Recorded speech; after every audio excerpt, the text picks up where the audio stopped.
మహాభారతంలో ఈ ఒక్క వ్యక్తి అనుకుంటే కురుక్షేత్రం మొత్తం ఒక నిమిషంలో అయిపోయి ఉంటుంది. ఆయన పేరే బార్బరీక్ ఘటోత్కచుడి కొడుకు. సో ఆయన కురుక్షేత్రంలో పోటీ చేద్దామని చెప్పి వచ్చాడు.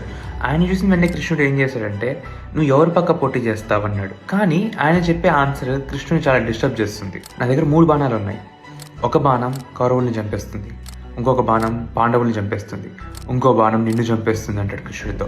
అవునా, సరే నువ్వు ఎవరి పక్క పోటీ చేస్తావంటే ఆయన వచ్చి, నేను ఏ సైడ్ అయితే వీక్గా ఉంటుందో ఆ సైడే పోటీ చేస్తాను అని అంటాడు. కానీ ఆ విధంగా జరిగితే కురుక్షేత్రం ఎప్పటికీ ఎండ్ అవ్వదు. ఎలా అంటే, ఇప్పుడు పాండవులు వీక్గా ఉన్నారని చెప్పి పాండవుల సైడ్ పోటీ చేస్తాడు.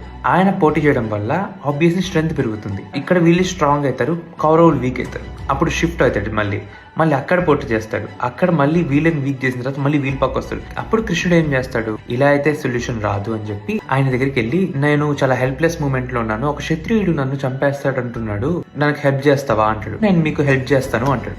కృష్ణుడు ఏం చేస్తాడు, తెలివిగా ఒక అద్దం తీసుకొని వచ్చి ఆయన ఫేస్ ఆయనకి చూపిస్తాడు. చూపించి, ఈయనే చంపాలి, నువ్వు నాకు మాట ఇచ్చావు అంటాడు. అంతే, ఆయన హెడ్ ఆయన తీసేసుకొని సాక్రిఫైస్ చేసుకుంటాడు. కానీ ఆయన చనిపోయే ముందు ఒక మాట అడుగుతాడు, నన్ను చూడనిస్తావా కురుక్షేత్రం మొత్తాన్ని అంటే, కృష్ణుడు ఆ హెడ్కి మాత్రమే లైఫ్ ఇచ్చి, ఇది ఒక పారానార్మల్ వ్యూ చూపిద్దాము అని చెప్పి ఒక కొండపైన తీసుకొని ఆ హెడ్ పెట్టిపిస్తాడు. ఆయనే బార్బరీక్. ఇంకా ఇలాంటివి తెలుసుకోవాలనుకుంటే ప్లీజ్ ఫాలో.